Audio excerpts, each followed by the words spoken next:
Hello and welcome to Wait, It Gets Better, the improvisational storytelling podcast. Every week, we, your hosts, gather together like sacred storytellers, like sacred lore keepers, and we keep the lore for you, the future generations. You're welcome. I'm, of course, Levi. I'm Reed. And I'm Seth. And we are here to tell you a story. Sit by the fire, get comfortable, have some popcorn.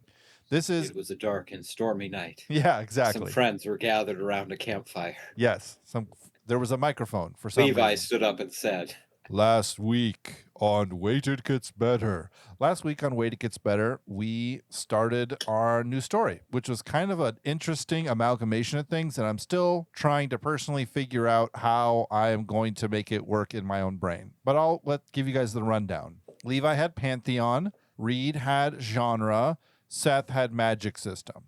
Reed's genre was a sort of plane crash survival in the Pacific Northwest. I think we said, where did we say? The Northwest Territories?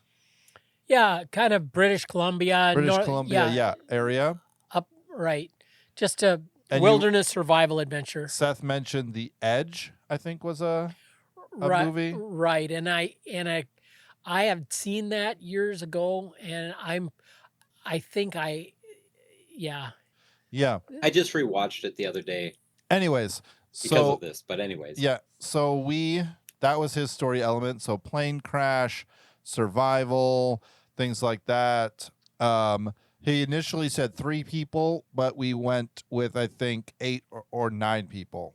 Seth's magic system is a sacrificial system. So you can accomplish things by sacrificing things, even as small as like an ant. But if you want to accomplish really incredible things, then you have to sacrifice bigger things. And the whole magic system seems kind of nefarious. Maybe there's an element to it that is not evil, but the whole thing is kind of like take the easy road out, sacrifice your friends so that you can survive kind of vibe. Is that what I'm getting, Seth? Kind of. I think in the way that it would be set up, I've got an idea that might kind of add into a side of it that could be dark and a side of it that might not be. We'll get to that after the recap. I'll get to that later. Yeah. And then I had Pantheon. And since we had kind of discussed that this was in the Pacific Northwest, this was, in fact, in not modern day, but in the world, I think I just said we're just going to use the Christian God as the Pantheon. And I like the way you set it up, kind of an all-knowing, all-powerful being. You serve him, you go to him when you die. And God sends saints to help, and demons fight against them. Right. And so You're gonna set me up with the spirit in the sky. Yeah. And so part of this story, how we had set it up, was that there was kind of a remote location in this Pacific Northwest, sort of only reachable by airplane, where there was some kind of great power, whether it was like a power of creation, whether it was some kind of ley line crossing, not sure exactly, but it's some great power. And there was some evil person wanting to corrupt it. Right, and it was like this lodge for a getaway for like the ultra rich. Right. And there was like this great rock that kind of exudes creation power. Right. And then in this plane, there's the pilot, the co-pilot, a stewardess, the pilot's son. There's some of the handlers, some of the people who work for the guy who owns the lodge. Yeah. And then there's the guests, the sacrifices, the people who don't know it but owe all of their success to this guy and are soon going to be used themselves, right? Right. And something happens with the fact that the pilot's son was a priest, and there's some interference in their ability to make the plane crash and everyone die. So instead of crashing and everyone dying, it crashes and some of them die. Right. And the story is them sort of making the journey. They have to decide to make the journey either back to civilization or onto the lodge, where the handlers, the people who work for the lodge, they are like, we need to make sure everyone dies because that's kind of our job. You know, Yeah. they're kind of cultists where everyone else is just trying to survive. Yes, and part of it was they were off course, and I don't remember what we decided. I was thinking like it could have been like trying to go around a weather front or a storm system, a thunderstorm system, or anyway, they'd gotten off their, logged flight plan, and they go down, and it's kind of up in the air. They're not really sure uh, where they are, so this is a real survival situation where to even know which direction to head, and it's definitely really in the sticks. We're not talking about any place that's got, you just walk for a while and you find a big paved road and, power lines and everything. Right. And that's where we are right now with this week. What story elements did you guys have? I have Wise Old Woman. I have anti-hero. And I have fighting style. Mine was really difficult this week. I'm not going to lie. Seth, you want to go first with the anti-hero? Sure. Unless anyone else has so any I had kind world of a- building stuff they want to add. It might be easier to just slip mine in now because Okay. it's another element. It turns out they're completely remote, right? And there's this group of survivors, but they were spotted by someone, and she is a native of the Chilcotin tribe. It's a savage tribe, actually. They have a history of a massacre. Back in 1864, they massacred a crew of people trying to build a road. Yeah. And anyway, so the Wise Old Woman, her name is Mudrost, and that's Russian for wisdom. And what had happened was her great ancestor was made an orphan by this 1864 kerfuffle, and she was raised by Russian missionaries. This was an area that had been originally settled by Russians, and then when Seward's Folly, they bought Alaska from the Russians, and so there was a tradition of missionary teaching down from this ancestor that had been raised by Russian missionaries, and the name Mudrost actually means wisdom in Russian, and the reason they named her is that she has got really she's a medicine woman. She is, knows all the lore of the different plants that are good for medicinal and for healing. And the Chilcotin, this is just a true fact. Their language is an offshoot of the Athabascan Indian tradition. There is no word for wisdom in their language. And it was clear that this woman had this sort of effect on, among her people. She would help people who were sick, and she would help people that were struggling. And of course, she was steeped in the religion, the Christianity that her ancestor had learned from the Russian missionaries.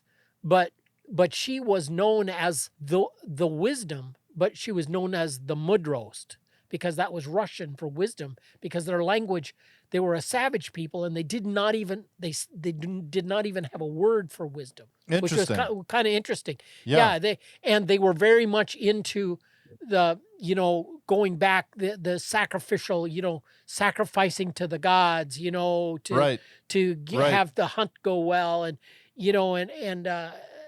there were anyway. So that was, but she comes on the scene, and she is able to supply a lot of help for these plane crash victims about how to forage for food and what plants are healthy to eat, and those kinds of things. She's all up on all that kind of stuff.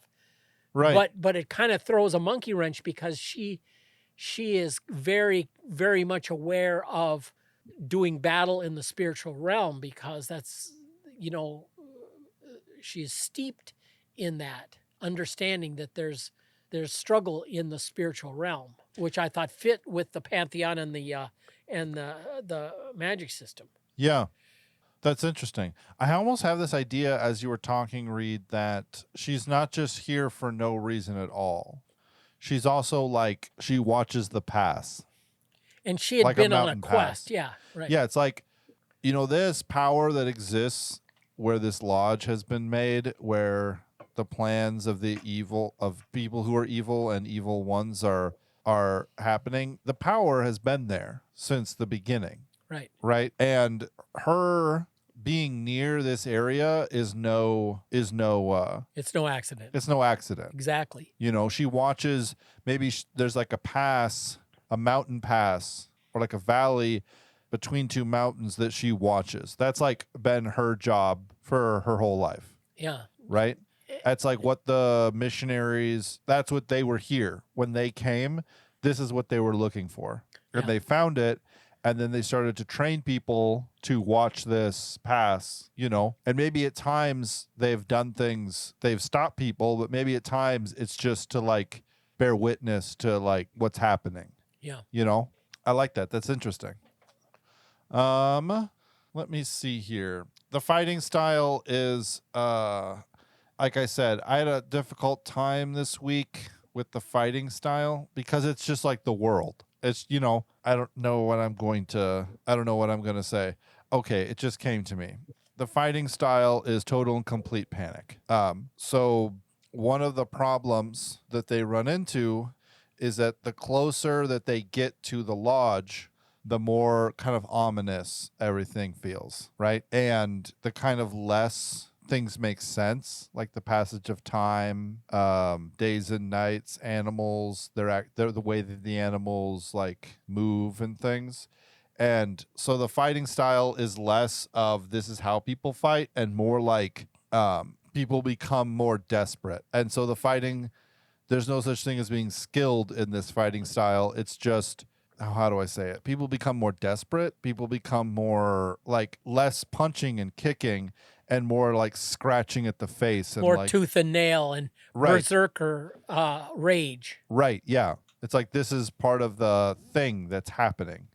There's like maybe everything's kind of leading up to some great ritual that's going to happen at this lodge. And so things are like every night that passes while they're traveling, things get crazier and crazier, and those who are not in control of their minds and their wills, or who are only in sort of the surface level of control of their minds and their wills, like go off. They devolve, but they resort to baser instincts when it comes to like protecting themselves or fighting or anything. It's like one of them has a gun and at first he's using it, but then he is just using it like it has bullets in it, but he's just like using it like a club, right? And he's not like forgetting how to use it. It's just the cumulative effect of fear. I'm going to be honest, guys, this story is making me really sad. I hope that there's going to be a happy ending to it because it's making me really sad. Seth, you got any cool ideas with your magic system? Well, I have my element for this week. All right, let's hear it. Which is anti-hero. Thinking through anti-hero, what we've always done is kind of made a reluctant hero, right? Right, typically, yeah. Where I had an idea because it was something that kind of hit me. One of the understandings, and again, this is on like a religious thing, the idea of a anti-Christ, right, isn't a reluctant Christ. It's a replacement of. Right. It's an opposite. An opposite, but a replacement of, a instead of. Yeah. Right? Not always so much again. I mean, obviously we understand it's against, but that it's the concept of it being appearing to be the thing, but not the thing, right? So I guess this character could be the villain. Okay. Right? Which would be, under this idea would be, so he is kind of, and again, like the couple things that came up last week, and I don't know, this is an old movie, so I don't know if I, should say anything. I know it's like one of the most popular, like not accredited, but like stories, and then there were none. Yeah. Right? Yeah. So I watched that one because that's kind of that one and The Edge as far as, ones that came to mind. kind of had this idea of that kind of process of elimination, that survival idea. And kind of, I guess you could say in both of those, you have, this character that kind of, they get everyone rallied together, right? They, are the level headed one, think through it.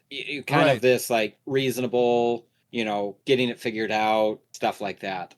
Whereas in The Edge, there's only three of them, and really that character is Anthony Hopkins' character, and I guess you could say he's the hero or the good guy or the protagonist as far as that story Yeah. goes. Yeah. But in the other one, that character is, and if you're familiar with the And Then There None story or the 10 Little Indians, which is the more politically correct name of the story, apparently.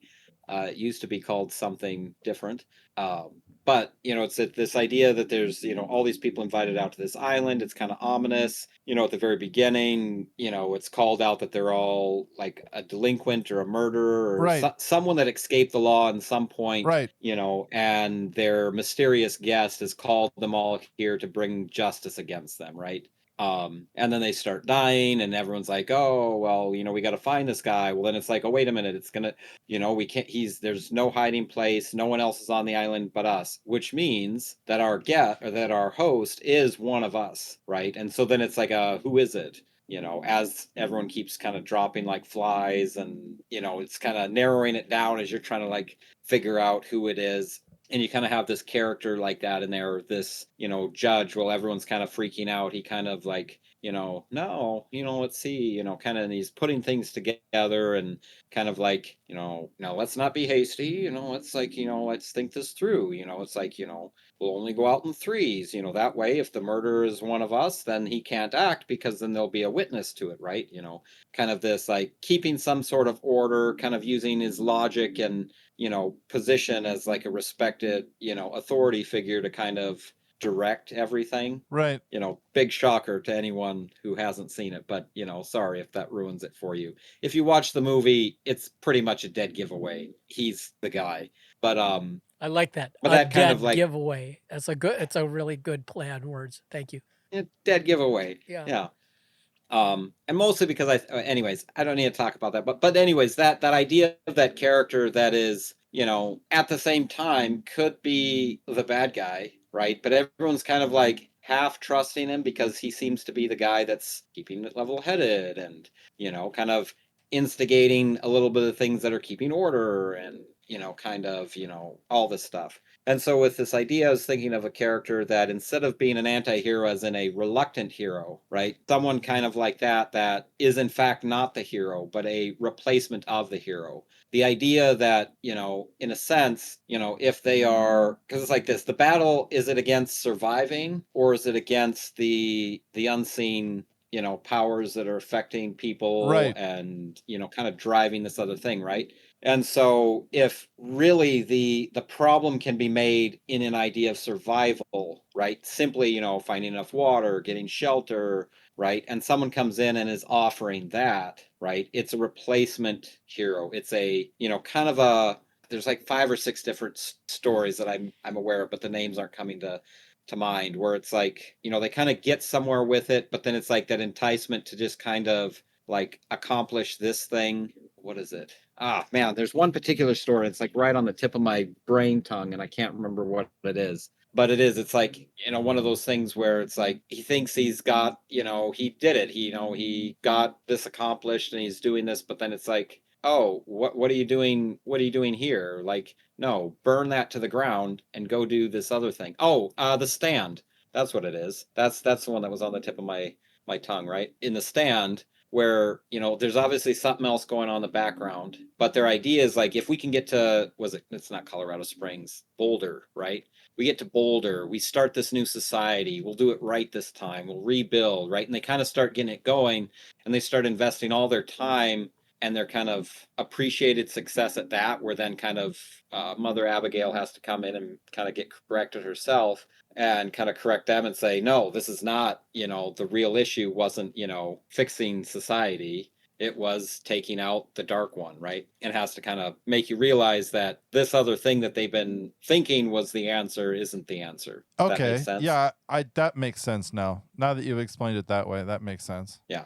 So this guy is one of the people on the plane. He's not one of the cultists, right? He'd be one of the people that they probably were planning to just have on there as a sacrifice, someone that was invited. I'd say that he probably has either some amount of respect, is an avid, camper, hiker, backpack, like, right, someone. And maybe he's not like everybody knows him, but he's like, he's in his element, right? It's like, okay, we got to have a fire, we got to have a this. And so kind of at first and throughout the story, he's getting everybody to stay calm. Okay, we need this much food, there's this many people, kind of that person that everyone can rely on. He's got a level head, he knows what we need, right? And I'm thinking too, as far as like being an anti-hero, I think on this thing we have the priest on there too, right? Where, in half a sense, he'll be like encouraging, oh man, this is terrible, Father, pray and bless us. And so he kind of plays that it's like, he's really playing in that, he's not ostracizing any group. He's trying to get everybody together and,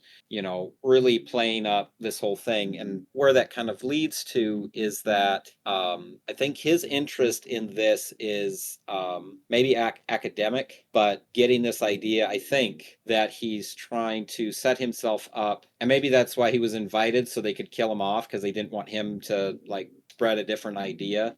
Right. But almost like any other cult, right? Where they set themselves up as that cult of personality, get a bunch of followers. That is actually his intention, is to set up his own society where he's kind of at the head of this system, where people are following him. People are, and if he can, if this rock thing, and he's been aware of it, he's hiked up here, in this area, and he's felt it, he knows, kind of all this stuff. And that's kind of his goal, is he wants to keep him alive, because he's trying to get to the rock or wherever this thing is and bamboozle everybody into his cult.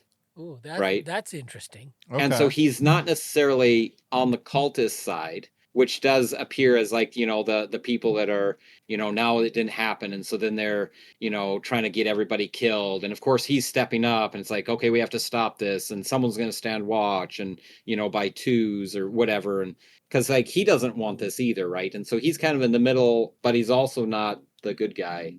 Does that make sense? Yeah. I think so. What's his name? William Greenlee. William Greenlee. Sorry to anyone named William Greenlee. I'm not picking on you. Also, don't go starting cults. It's a bad idea. Yeah. Because he might be then picking on you. If you start cults, William, he's picking on you. So last week we were at kind of a place where we had kind of decided a bunch of stuff, and we had kind of left it at they needed to decide if they were going to go to the lodge, if they were going to head over the pass to the lodge, or if they were going to go back to town. When I say go back to town was, we know that we were traveling west, so let's go east. Or we know that the lodge is west of here, so let's continue to go west. Not like we'll go back to town because we can see the houses down the hill. Right. Yeah. So how do we want that to work out? Because that's kind of like a big decision. And I'd say it happens early on enough where even the good guys don't necessarily see what's going on yet. You know what I mean? Yeah. And there's an element that wants to like stay put and wait for people to come to the rescue. And they're in denial about the fact that if they send out search planes and stuff, they're not going to be looking here. Right. And there's a kind of a thing, well, we don't want to go just traipsing over, into the wilderness and get ourselves more lost, and there's, if I'm going to put out that kind of exertion, I want to make sure that it's going to be headed towards something that's reasonable. I don't want to, do something out of panic. Right. I think maybe a way for it to start out is, because again, you're going to have the group. We should have, let's say, if we know we're close enough to the coast, if we keep traveling west, right, we'll at least eventually get to the coast, right? Or right. past something. I don't know. That's just, And then you've got the group like, oh, well, we should stay near where the crash was because they'll be looking there. It's like, well, we went off course because of some, whatever it was. And so they're not going to look here. Right. And so kind of then that's where,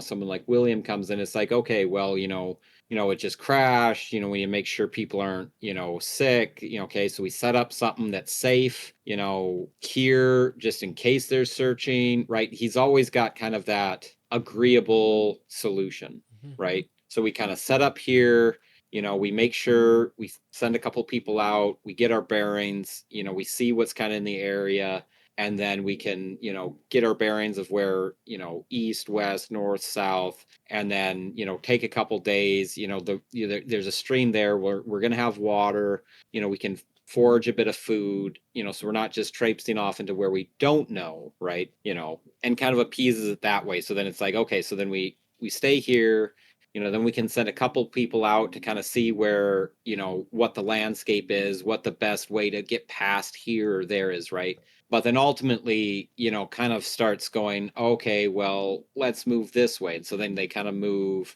and does that make sense? I think so. Yeah. So explain it. Yeah. So instead of running off right away, right? Yeah. So you have, it's like, okay, so instead of just barreling off to the south, because as far as I know, there's nothing for miles, right? And so like at first it's like, okay, well, some people want to just start trekking. It's like, well, if you just start trekking, we have a stream right here. So we know we have water, for a little bit, and we can make a little bit of shelter with the, some of the plain stuff and, make a little barricade, and we'll be, protected a little bit here. And then kind of like venture out a little bit, so that if the plane crashed with the smoke and everything of that, if anyone's looking, they can find us here, right? But then we can get our bearings about where we're at, send out a couple people, to kind of see where, there might be, okay, if we go south, there's kind of an impassable ridge or whatever. So like we'd probably best go right. So kind of like giving options that make, more sense, but ultimately keep kind of playing into a settling down somewhere, moving closer to this place he wants to be, right? It's like by giving kind of the what's that? I just the whole thing about the tension between sending out scouting parties, for example, and keeping a home base, that kind of a thing. But when you're sending out, then there's the group that's going to want to, well, we ought to stay together, because better to face danger as a group, and we don't want to. What happens if somebody comes to rescue us and we've got a search party that's off to know who knows where, and we got to have that opens up options, but it also multiplies our potential difficulties. Anyway, do you hear what I'm saying? I was thinking about like the slasher movies, like, okay, let's see. I know you go, let's split up. You go and like go out into the shed and check out what's going on behind all those like chainsaws that are hanging up in the back of the shed, by yourself. You know what I'm saying? Oh, and here's the thing though, is that this William, he is using this. He's a well-acquainted user of this magic system. Right. So what he does is he orchestrates death and then miracle, right? So he orchestrates a death of someone to sacrifice them, and then he finds, part of the tail section of the plane that has a bunch of food in it. Isn't that crazy how I was able to like accomplish that? Yeah. Right? And so people begin to kind of associate death with success, right? Yeah, we lose somebody, and this is tragic, but it's like there's two sides of the coin. Yeah, right? We're almost happy that he died because Otherwise, it didn't rain like it was going to, right? Oh. We were right in the floodplain, for this flash flood, for this storm that was coming in. And yeah, we're sad that Johnson fell out of that tree, but like, thank goodness it didn't rain. It's like what he is doing is he is using this thing to stay alive for himself, but also it's well within his interest to keep everyone else alive. because if everyone else is alive, then he has that one more person to sacrifice to get that little bit farther. And I would say almost like Pavlov's dog, certain of the people begin to kind of get trained, or after like 3 people die, right? Someone gets hurt and someone's like, where's William? Kind of up expectantly, because they've begun to like associate in their minds tragedy with William coming through. Yeah. Where, right?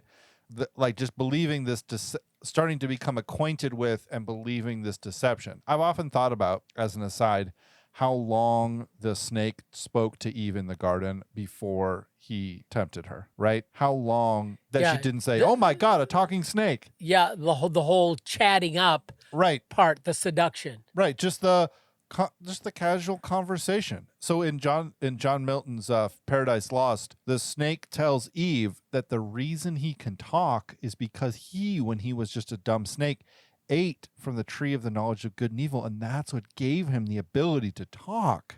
Ooh. And I was just going to mention that. That was part of that whole seduction thing. But in this same way, William is kind of getting people acquainted with this thing.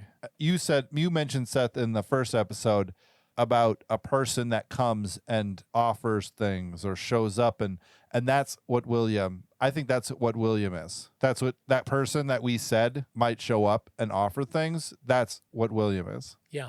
Yeah. At least the catalyst to it. This is a creepy story. Right. This is a really creepy story. Right. And so almost like the dark man maybe it's not the dark man in The Stand, but that has that same... The Walking Man? The Walking Man. Yeah. John Farson, the good man.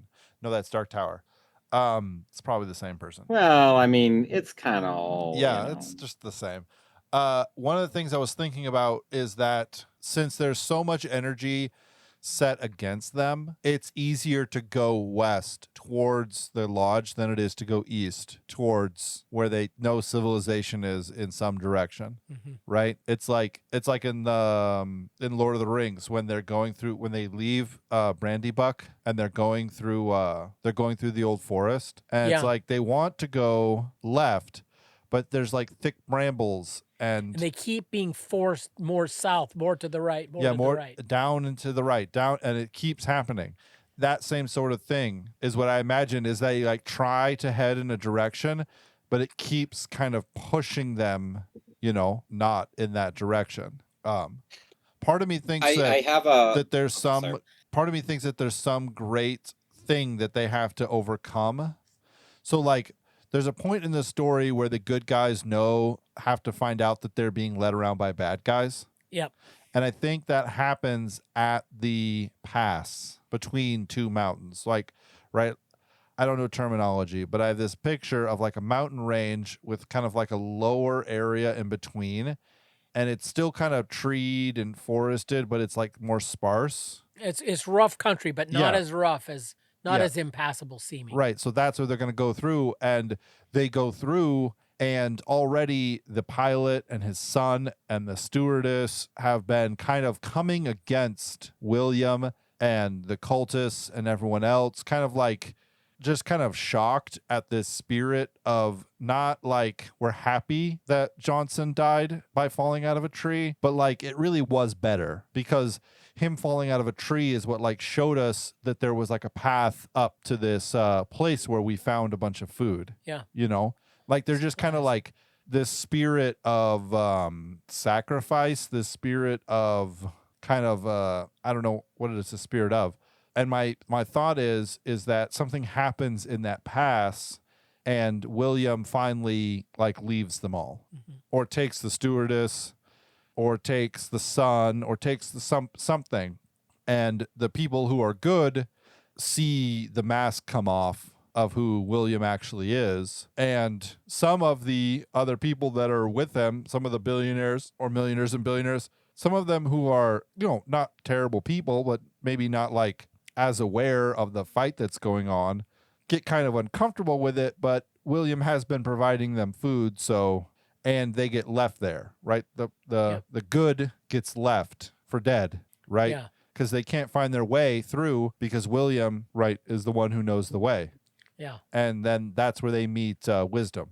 Right. That's kind of my thought, because like I like a story. I mean, I don't like a story, but I understand a story where the good guys are deceived for a time. Yes. You know, no one starts out their journey through life being able to see through the lies of their enemies. Right. You know, I've believed plenty of lies of my enemies. Yeah. You know, And then there's that whole thing, like love is eager to believe the best. So they're perceived by the nefarious as being weak and gullible.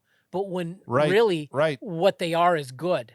And it's something that the wicked can't comprehend. Right. I think this is what I was going to add in about like the magic system earlier, and I think to play it in now would kind of answer some of these questions and things that are coming up right now.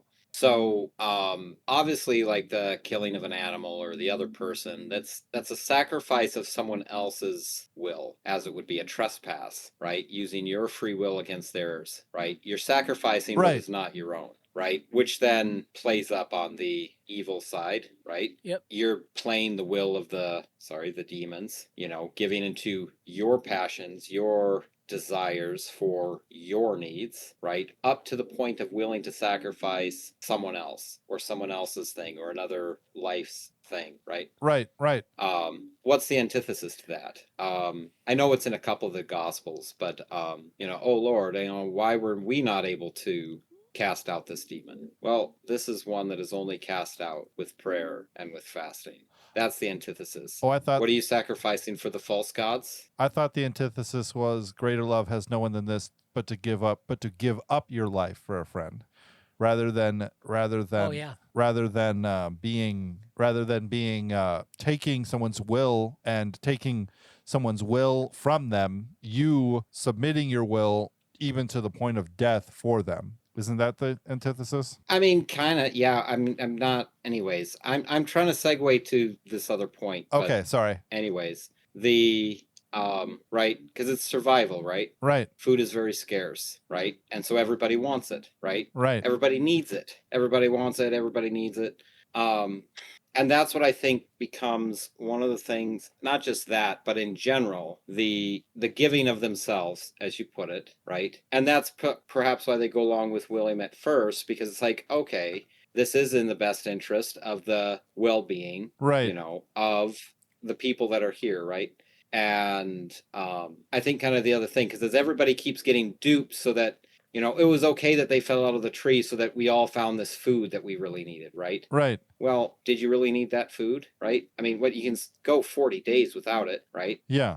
But then that accepting that, because that's the thing with fasting, it's that putting your body in check, checking the passions. Fasting isn't always just abstaining from food, but it's fasting. It's the abstaining from, whatever the passion is, the, be it, greed or lust or gluttony, right? Which is then what they are feeding on, right? So this other sacrifice feeds their gluttony, feeds their desires, right? And the opposite of that would be putting aside, right? And so they'll be like, I would say like something where it's like, a bunch of them are starting to get happy. Oh, well, Johnson or whatever fell out of that tree.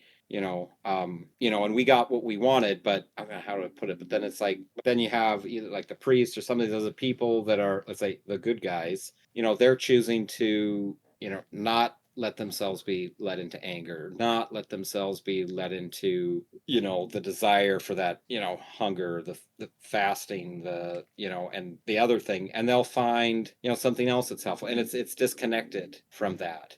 And so you can kind of see the, the two sides of that. I don't know. Is this making any sense? I think so. It's the straight counter to the magic system. Yeah. But it would still be part of it. Yeah. What they're sacrificing is, I guess you could say, themselves, their own self-sacrifice. Right. So it's self-sacrifice. It's the white side of the it's the white, it's the not the flip side of the coin, but I see what you're saying. That makes sense.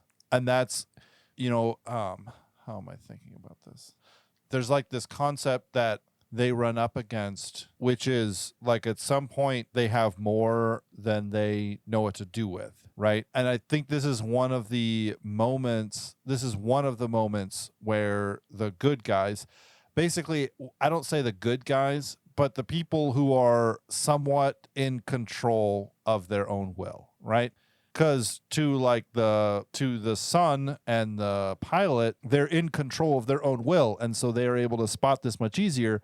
But to other people, they might only be, think about if you're actually in control of your own will right now. Like, are you able to tell yourself no when you Yeah. when you want something, Yeah. and not like force yourself no, but use conviction, not conviction like you've done something bad, but like the gumption of your own inner strength to say, I will set that which is good above this. Yeah. Teaching your kids delayed gratification. That if Right. you apply yourself to this, even though it's not the fun thing you want to do, it will make things so much better, and the reward down the road will be much greater, but it's hard for kids to conceptualize that, and that's one of the great challenges of parenting. Right. And so this magic system, like Seth was talking about, Seth, I'm going to talk about it here and you tell me if I'm doing it wrong. Okay. It is most powerful when you are sacrificing, yourself, when you put yourself up as a sacrifice, right? Not to die, you're not whatever, but like you can put yourself up, you can sacrifice little things, right? But the enemy has perverted it into, wouldn't it be so much easier if you just sacrificed other people's things or other people in order to achieve the thing that you want? Yeah, basically. Right? And it's not as powerful, it's like a tenth as powerful, but, man does not live by bread alone, but by every word that proceeds from the mouth of God. Amen. I think this is one of the things that wisdom sort of talks to them about, when it comes time to decide if they will go down the paths to the west or to the east. Yes. Well, should we leave it there for today and come back on this next week? I think so. All right. I think it's getting really close to an ending, so. I think it is. Let me draw the things for next week. I hope somebody gets unique restaurant. That would be weird. Okay. Purple last. 1, 2, 3, 4, 5, 6, 7, 8, 9. Reed, can you pick a number 1 through 9? 2. Okay, I have goal. We'll see how that works. Seth, number 1 through 8. 8. Reed, you have random insert. And then I'll pick a number 1 through 7, 5. All right, it's going to be a weird one. Seth, you have wild card. All right. So that means you can choose any of the story elements that you want or just anything really at all. Random insert and wild card together is going to make for a very strange thing. But thankfully I have goal, so I have kind of a direction I can point us in. Okay. Ladies and gentlemen, thank you so much for joining us for this episode of Wait It Gets Better. If you liked it, like us on all of the podcast things. Follow us on Twitter at Waititgetsbettercast. At @GetsBettercast. Email us if you have questions or comments about this episode at waititgetsbettercast@gmail.com. Tell your friends, tell your enemies, tell your grandmothers that we said hi. Thanks, everybody. Bye.